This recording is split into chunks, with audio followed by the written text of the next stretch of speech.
안녕하세요. 영상으로 만난 지 벌써 네 번째 시간이 되었습니다. 오늘 영상은 지난주에 앞서 얘기 드렸던 것처럼 예배에 대한 고민을 함께 나눠보고자 합니다.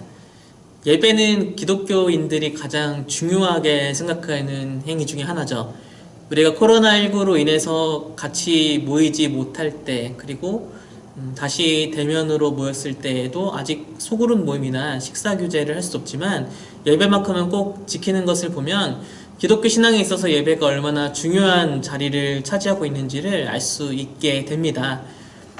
이런 생각을 좀 해봤어요. 내가 지금까지 몇 번의 예배를 드렸을까? 일주일에 예배를 2번 정도 드린다라고 가정해보면 10년 동안 신앙생활을 한 사람은 무려 1000번 정도의 예배를 드렸겠다라는 생각을 하게 됩니다. 어떤 행동 혹은 어떤 경험을 1000번 이상 반복했다는 것은 그 행동이나 경험에 있어서 전문가라고 할 수 없겠지만 자기만의 어떠한 방식이 정립되어 있다라고 볼 수도 있겠죠. 반대로 이렇게 생각해 볼 수도 있는 것 같아요. 1000번 동안 반복했던 행동, 1000번 동안 했던 그 경험이 만약에 잘못된 경험이라면, 옳지 않는 방법으로 했던 경험이라면 그 1000번을 넘게 한 옳지 못한 방법과 경험은 분명 안 좋은 습관으로 남겨지게 될 것입니다. 우리의 예배를 드리는 모습 중에 안 좋은 습관으로 이렇게 굳어진 건 없는지를 한번 돌아보면 좋겠어요. 아마 많은 성도님들이 코로나19로 인해서 예배에 대한 고민을 참 많이 하셨을 것 같아요. 대면으로 오랫동안 예배를 드리다가 교회에 오지 못하고 인터넷으로 예배를 드리면서 나에게 예배는 어떤 의미였는지, 또 내 예배를 드리는 태도는 어땠는지를 한번 돌아보는 시간을 가져보셨을 겁니다. 또한 내 예배가 무너지는 것도 경험해 보셨을 것이고, 또 아이들의 예배 생활에 대해서도 많은 걱정을 하실 거라 생각이 듭니다. 우리가 다시 모여서 예배를 드린다는 것이 얼마나 소중한지를 알게 된 지금, 우리 각 교육기관에 이제 대면 예배 회복된다면 이 예배는 어떤 모습이어야 하는지, 우리가 그동안 잘못된 모습은 없었는지를 다시 돌아보고 성경 속에서 예배는 어떠한 의미인지, 또 예수 그리스도께서 우리에게 가르쳐준 예배의 모습은 무엇인지를 다시 이 시간을 통해서 함께 고민해보고 들어보는 시간이 되었으면 좋겠습니다. 먼저 구약 성경에 나오는 예배에 대해서 한번 이야기를 해보려고 하는데요. 예배를 정의하는 데 있어서 가장 먼저 전제로 깔고 가야 될 것이 있습니다. 그것은 예배는 우리가 하나님 앞에 드리기보다는 하나님이 우리를 위해서 마련하신, 우리를 위해서 가능하게 하신 일이라는 겁니다. 구약 성경을 보면 하나님이 이스라엘 민족을 먼저 찾아오시고 먼저 구원해 주시는데, 하나님이 그들을 먼저 찾아오지 않으셨다면 하나님과의 관계가 시작될 수도 없었고 하나님을 예배하는 일도 이루어지지 않았을 겁니다. 구약 성경에 나타난 예배의 본질적인 아주 대전제는 하나님이 먼저 우리를 찾아오신다는 것, 하나님이 우리에게 은혜를 주셔서 예배가 가능하다는 것, 그리고 하나님이 제시하고 하나님이 원하는 방법대로, 하나님이 가능하게 한 방법대로 하나님과 관계를 맺는 행위가 바로 예배라는 것을 우리가 기억해야 합니다. 구약 성경의 배경이 되는 고대 근동의 지역에서는 신을 찾을 수 있는 장소, 또 신에게 나아가기 위해서 그 이름을 알아내는 것, 계속해서 신과 교제를 할 수 있는 방법을 찾는 데 온 관심을 기울였습니다. 사람들은 특정한 지역에 신이 산다고 생각했고 그곳에 제단을 쌓고 예배의식을 만들어 갔습니다. 실제로 성경뿐만 아니라 당시 고대 근동의 지역들을 보면요, 신들과 연관되어 있는 그런 지역명들이 참 많아요. 아브람과 이삭과 야곱도 마찬가지였죠. 어떤 특정한 장소에서 하나님을 만나는 다양한 경험들을 했을 때 그곳에 제단을 쌓고 그곳에 하나님의 이름을 붙이는 것을 우리는 많이 성경을 통해서 접하게 됐습니다. 그렇게 어떤 특정한 지역에서 하나님을 만나고 그곳에 하나님이 계신다라고 생각했을 뿐만 아니라 고대 근동의 또 이스라엘 사람들은 특정한 인물을 통해서 하나님을 고백했습니다. 마치 아브라함의 하나님, 이삭의 하나님, 야곱의 하나님처럼 말이죠. 그리고 이러한 경험은 시내상에서 절정을 이루게 됩니다. 애굽에서 자신들을 구원하신 그 하나님을 그 시내산에서 아주 모세를 통해서 깊이 만나는 경험을 하게 되죠. 하나님은 그 시내산에서 모세를 통해서 이스라엘 백성들을 택하셨고 특별한 소유로 삼으셨고 제사장 나라 거룩한 백성으로 삼으셨습니다. 그리고 하나님은 모세를 통해서 이제 이스라엘 백성들이 하나님의 예배하는 민족으로 부름받았다는 사실을 깨닫게 하고 무엇보다 하나님을 예배하는 방법, 하나님을 만나는 방법에 대해서 아주 자세하게 가르쳐 주십니다. 예배를 드리는 장소, 성막에 대한 설계도뿐만 아니라 예배를 드리는 방식, 또 예배를 섬기는 제사장들은 어떤 모습이어야 되는지 이런 예배의 형식과 제의적인 부분의 설명뿐만 아니라 구약 성경에 있어서 모세를 통해서 하나님이 주신 예배의 방법은 단순히 예배의 행동뿐만 아니라 그들의 삶의 모습은 어때야 되는지, 사회 속에서 그들은 어떤 모습이어야 되는지 그런 구체적인 규범까지도 주셨다는 특징이 있습니다. 이것을 신학적인 용어로 바꿔보면 하나님은 이스라엘 백성들에게 예배를 가르쳐 주실 때에 제의적인 방법뿐만 아니라 윤리적인 그리고 사회적인 규범까지도 다 주셨다는 것이죠. 이스라엘 진영 한가운데에 하나님의 성막이 있습니다.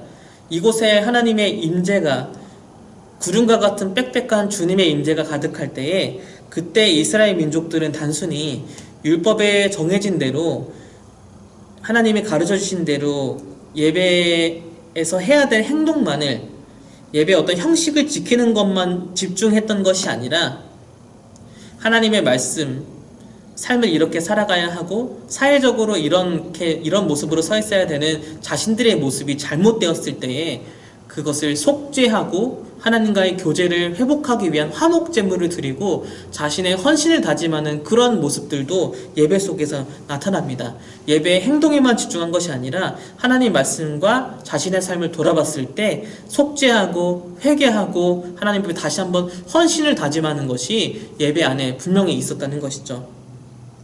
성막에서 드려진 예배에는 5가지 형태가 있었습니다.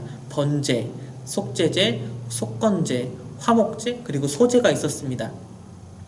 이 5가지 내용에 대해서 더 자세히 알고 싶으면 지금 담임 목사님께서 수요예배 레위기 말씀을 전하고 계세요. 영상으로 남겨져 있으니까 그 영상을 이렇게 참고해서 보시면 좋을 것 같습니다. 이 5가지 예배 형태를 바탕으로 당시 구약시대의 예배는 어땠는가를 돌아보면 이스라엘 백성이 개인적으로 또 사회적으로 잘못했던 죄를 속죄하기 위해서 제물을 가지고 옵니다. 그래서 자신의 죄를 속죄하여 제물을 대신 희생하는 것뿐만 아니라 하나님과의 끊어졌던 관계를 회복하기 위한 화목제물을 또한 드리게 됩니다. 그렇게 드리고 나서 번제로 이 모든 것을 태우며 자신의 헌신을 다시 한번 다짐하게 되고 그것으로 그치지 않고 화목제물로 드려진 것들을 다른 사람과 나눠 먹으며 하나님과의 교제뿐만 아니라 서로 간의 관계를 회복하는 그런 모임도 있었습니다. 뿐만 아니라 하나님 앞에 용서를 받는 것뿐만 아니라 자신이 지었던 죄에 합당한 그 보상을 잘못을 저지른 사람들에게 보상하고 갚는 그러한 속건제도 있었습니다. 저는 이러한 모든 구약의 예배 행위들, 예배 안에서 이루어졌던 그 모든 일들을 저만의 언어로 바꿔서 이렇게 표현합니다. 바로 사연이 있는 예배입니다. 우리의 예배는 사연이 있는 예배가 되어야 합니다. 하나님과의 나와의 관계 속에서 많은 사연들이 있어야 합니다. 잘못된 부분을 하나님을 통해서 깨달았다면 그것을 회개하는 것이 있어야 합니다. 또 내가 변화되고 싶은 부분, 갈망하는 것이 있다면 이것이 하나님과의 교제를 통해서 선포되는 말씀을 통해서 해결되어져서 회복되어지는 그런 사연들이 예배 속에서 있어야 합니다. 뿐만 아니라 끊어졌던 사람과의 관계가 하나님이 주시는 지혜와 용기와 결단을 통하여서 회복되어지는 삶의 변화, 그런 수많은 사연들이 예배 안에는 있어야 합니다. 성막에서 드려진 예배의 또 다른 특징 한 가지가 더 있습니다. 그것은 앞서 말씀드렸던 것처럼 하나님을 예배하는 성막은 이스라엘 진영 한가운데 있었다는 것입니다. 예배가 삶의 중심이라는 것이죠. 하나님의 임재가 그들의 삶의 중심이라는 것입니다. 또한 이 성막은 계속해서 광야를 이동해야 되는 이스라엘 백성들에게 맞춰져서 이동이 편리하게끔 그렇게 디자인이 되어 있었습니다. 그것은 어떤 의미냐?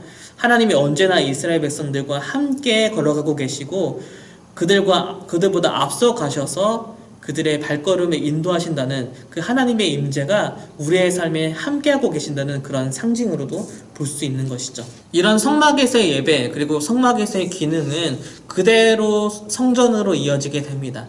솔로몬이 지었던 성전, 그리고 그것이 무너졌을 때 다시 스룹바벨을 통해서 만들어진 성전, 그리고 예수님 시대 때의 헤롯을 통해서 만들어진 성전에서 구약시대에 이어졌던 그 예배의 의미들과 예배 행위들이 그대로 이어지게 됩니다. 예수님 시대, 즉 1세기의 유대인들은 하나님의 절기, 주요 축제를 기념하기 위해서 순례자로 예루살렘을 방문하거나 혹은 매일매일 드려지는 그 제사 속에서 자신도 함께 기도하기 위해서 예루살렘에 모였고 성전에서 예배를 드렸습니다. 성전은 하나님이 자신의 영광을 드러내는 장소이기도 했고, 그리고 이스라엘과 함께하고 계시는 그 하나님의 통치의 상징이기도 했습니다. 그리고 언제나 성전은 이스라엘 삶의 기준이 되었습니다. 하지만 우리는 잘 알고 있습니다. 예수께서 다시 이 땅에 하지만 우리는 잘 알고 있습니다. 예수님이 이 땅에 오셔서 자신의 육체와 자신의 삶을 통해서 성전을 완전히 대체했다는 것을 말이죠. 우리는 이제 성전이 아니라 예수님을 통해서 하나님의 영광을 맛볼 수 있습니다.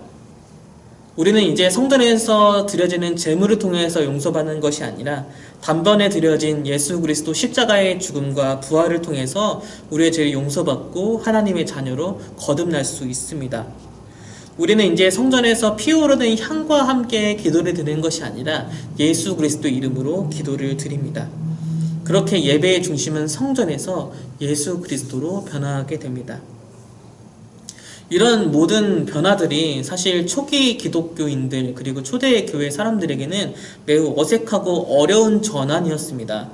그들에게 익숙했던 성전에서의 예배 그리고 회당에서의 예배가 아니라 이제는 그들이 또 다른 방법으로 예수 그리스도를 기념하는 방법으로 전혀 다른 모습으로 예배를 드리게 되었을 때 처음에 그렇게 완벽하게 예배를 전환한 것은 아니었죠. 또한 그들은 예수님을 이제 하나님과의 관계를 올바르게 깨닫게 하시고 말씀을 올바르게 깨닫게 해주시는 분이 아니라 예배의 대상이 되었다는 것도 초기에는 익숙하지 않았습니다. 그들에게는 이제는 율법을 중심으로 한 구약 성경의 말씀뿐만 아니라 예수님의 말씀이 하나님 말씀이라는 것, 예수님의 가르침이 진리라는 것을 받아들이고 그것을 따르는 것도 어려운 일이었습니다. 1000번을 넘게 드려왔던 지난날의 예배 방식이 전환되는 것이 참 어려운 문제였지만 그럼에도 불구하고 이들이 예수 그리스도를 예배하고 예수 그리스도를 통하여 예배드리고 예수 그리스도를 중심으로 한 예배로 전환할 수 있었던 가장 큰 이유는 구약 성경에 나타난 예배의 모든 의미가 예수 그리스도의 삶과 그 삶 가르침 속에 더욱더 온전히 담겨져 있었기 때문입니다.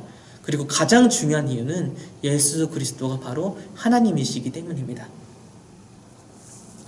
우리가 사실 구약시대의 예배나 어떤 성막은 이렇게 그림까지 그려가면서 그 의미 하나하나가 무엇인지를 많이 경험했고 배웠고 또 가르친 경험도 있을 것입니다.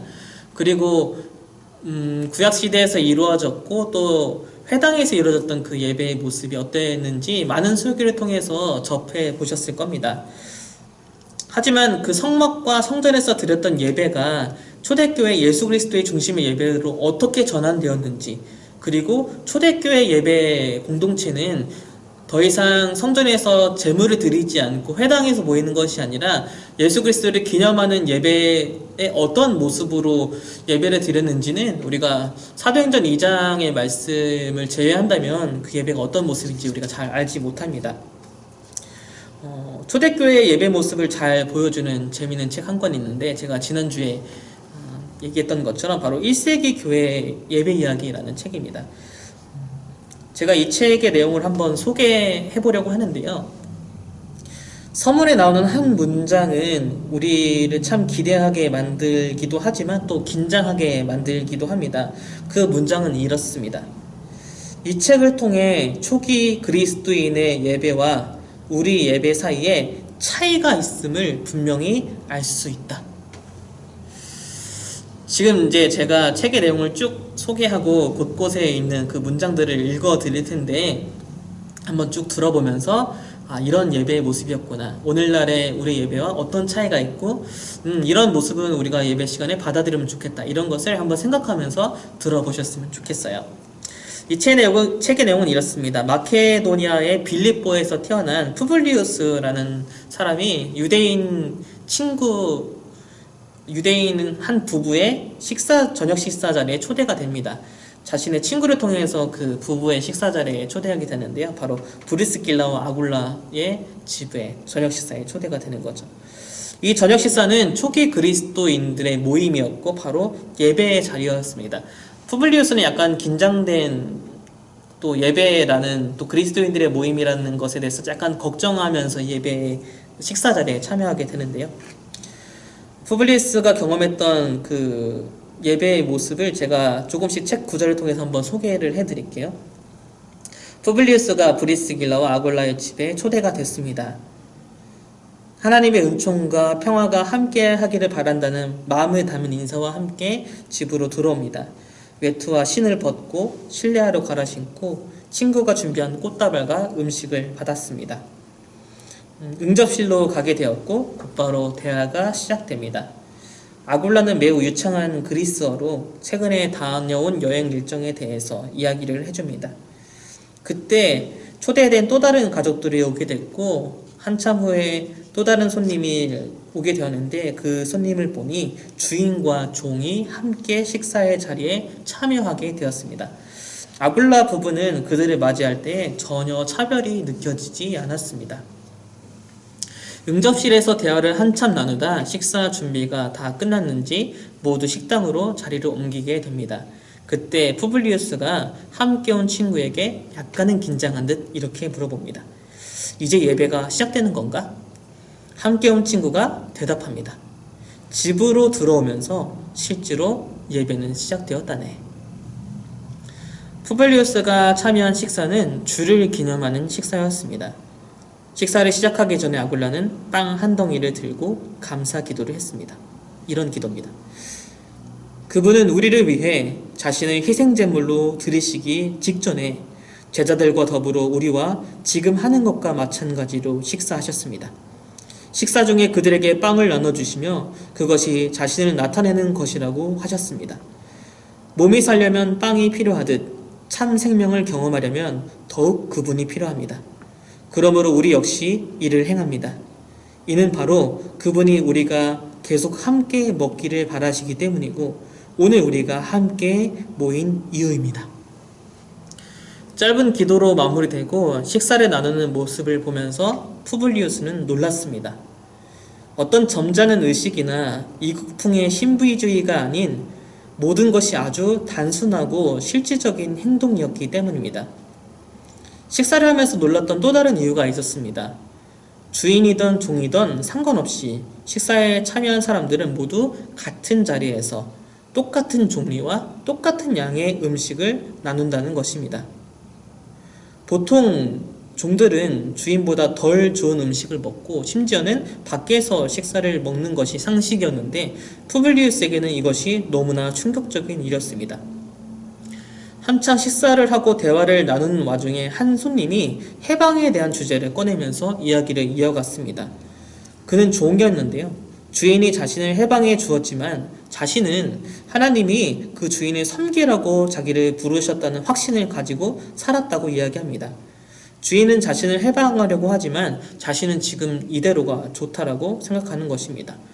이 이야기를 듣고 식사에 참여한 모두가 주인과 종에 대한 다양한 질문과 토론을 하게 됩니다.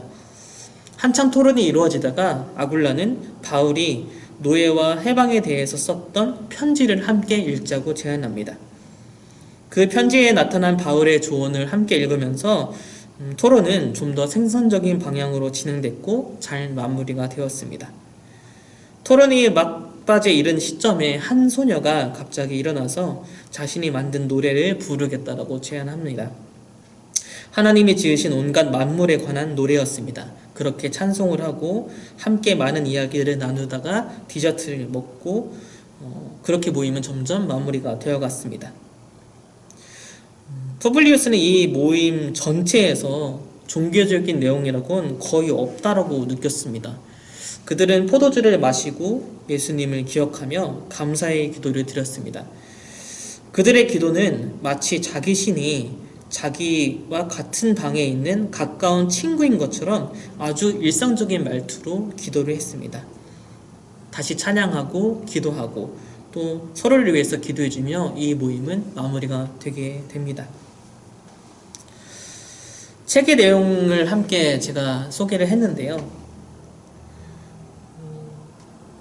이 책은 지금 제가 말씀드린 것보다 더 다양한 예배의 모습을 그리고 있지만 이 정도로 1세기 교회에는 어떤 예배의 모습이었는가를 소개하는 것을 마치려고 합니다. 내용이 어떠셨나요? 서문에 나온 내용처럼 초기 그리스도인의 예배와 우리의 예배 사이에 차이가 있었음을 분명히 느끼게 되셨나요? 지금까지 오늘 우리는 구약시대의 예배는 어떠한 모습이었는지, 특별히 성막에서 5가지 예배 형태를 통해서 그 예배는 어떤 모습이었는지를 보게 되었고, 그 예배가 예수 그리스도를 통하여서 전환되면서 예수님을 기념하는 자리, 초대교회, 1세기 교회 예배 이야기는 어떤 모습이었는지를 보게 되었습니다. 우리가 이 2가지 예배의 모습들을 한번 우리의 예배와 비교해 봤을 때 지금 우리의 예배 속에서 잘못된 모습은 없는지 혹은 계속해서 잘 보존하고 지켜가야 될 것은 무엇인지를 한번 잘 고민해 봤으면 좋겠습니다. 함께 모여서 예배를 드린다는 것이 얼마나 소중한 것인지 우리가 많이 느끼게 되잖아요. 혼자서 예배를 드린다는 것이 얼마나 어려운지도 참 많이 느끼게 됩니다. 대면 예배를 다시 회복하게 될 때 우리 예배가 더욱더 온전한 모습, 그리고 우리 예배를 통해서 하나님이 우리에게 주시고자 하는 것을 더 풍족하게 누리기 위해서 우리 예배는 어떤 변화를 맞이해야 하는지 이 영상을 계기로 다시 한번 고민해보는 그런 시간이었으면 좋겠습니다. 결론을 내리지 않겠습니다. 이 영상의 내용을 통해서 우리 예배에 많은 전환들이 이루어졌으면 좋겠습니다. 다음 주는 교회에 대한 이야기를 나누겠습니다. 그러면 참 이제 2주 남게 되었는데 다양한 의견들을 댓글로 주시면 영상에 반영해서 또 함께 나누면서 더 풍족한 은혜를 나눴으면 좋겠습니다. 오늘은 이것으로 마치겠습니다. 감사합니다.